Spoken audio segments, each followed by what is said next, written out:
Eğer dünyadan sıkıldıysanız Museum of Natural History'nin bu muhteşem görüntüleri eşliğinde gelin birlikte bir yolculuk yapalım. Dünya bize dar geldiyse, sevdiklerimizden bıktıysak, başka şeyler düşünüyorsak, işte şimdi Himalayalar üzerinden yavaşça yükseliyoruz. Ufukta Asya stepleri, gündüz vakti uzayın derinliklerine doğru bizi güzel, hızlı, zarif bir yolculuk bekliyor. Bu yolculuk ne kadar yumuşaksa az sonra göreceğiniz gibi o kadar sarsıcı ve şaşırtıcı olacak. Dünyamızdan koptuk. Şu anda arkamızda kaldı mavi gezegen. Yavaşça Güneş sisteminin içinde yolculuğumuza devam ediyoruz. Şu anda bizi izlemenize yardımcı olan uyduların hep birlikte dünya etrafındaki yörüngelerine bakıyoruz. Dünyanın yörüngesi ise upuzun bir çizgi halinde. Uzaklaşıyoruz dünyadan. Ve şimdi bir tanıdıkla karşılaşıyoruz. İlk defa dünyanın uzağından bakıyoruz Güneş'e. Bir ışık saniyesi mesafedeyiz. Yani ışığın bir saniyede yol alacağı kadar bir uzaklıktan şimdi Güneş sistemine bakıyoruz. Bakın gördüğünüz gibi bütün gezegenlerin Merkür, Venüs, Dünya, Mars hepsi birlikte yörüngelerini görüyoruz. Şu anda ışık hızıyla tam 1 saatlik mesafedeyiz. Hızla uzaklaşıyoruz. Işığın ancak bir günde gittiği yerden bakıyoruz. Ve şu anda bakın Güneş'in gerçek parlaklığını bir ışık yılı uzaklıktan görebiliyoruz. Çoktan kayboldu bile. Bizim sıradan sandığımız, saymayı bile göze almadığımız yıldızlardan birine benziyor. İşte uzaklaştık Güneş sisteminden tümüyle. Az sonra evet, şimdi arkamızda koca Samanyolu galaksisinde bıraktık. 100.000 ışık yılı, 1 milyon ışık yılı mesafeden bakıyoruz dünyamıza. Hepimiz şu anda kaygılarımızla, korkularımızla işte o kaybolan bir yerdeyiz. İşte galaksiler. Varabileceğimiz en büyük uzaklığa şu anda vardık.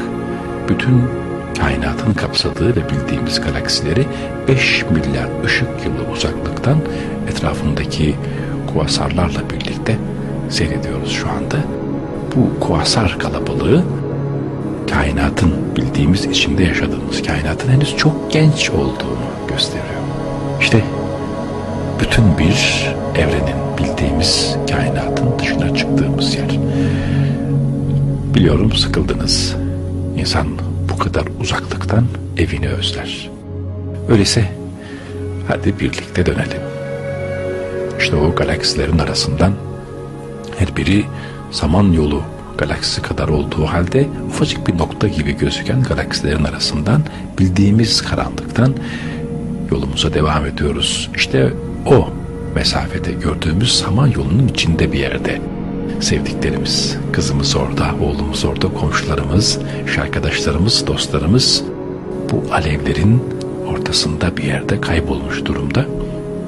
Varmamız ise birkaç bin, birkaç 100.000 ışık yılı gerektiriyor. Yani ömrümüz eve dönmeye izin verecek kadar uzun değil. Ama biz yine de hızla o tanıdık yıldızla tanışmak üzereyiz. Tanıdık yıldızın içinde olduğu çizgi halindeki Güneş sistemi şu anda ufukta gözüktü. Bakın, hepimizin özlediği, çok ama çok büyüttüğümüz, artık bıktık diye düşündüğümüz, bütün dertlerimizin üzerimize geldiğini sandığımız bu dünya işte şu anda incecik bir nokta halinde. Ya, eve dönüyoruz. Yavaşça yaklaşıyoruz dünyaya. Büyüttüklerimizin hiç de o kadar büyük olmadığını bir kez daha atmosferden, bulutların arasından süzülerek en son yürüdüğümüz, kendimizi çok küçük, sahipsiz, başıboş zannettiğimiz, bizim için bütün bu varlığı var eden, bizi bu varlık kadar önemseyen Yaradan'ı çok sık unuttuğumuz, onu büyüklemek yerine başka şeyleri, kişileri büyüttüğümüz o sıradanlığın, sözüm ona sıradanlığın orta yerine inmek üzereyiz. Burada kavgalar var, gürültüler var, çekememezlikler var, savaşlar var. İşte insan bir kez daha burada olduğuna, burada böylece gafil durduğuna utanıyor.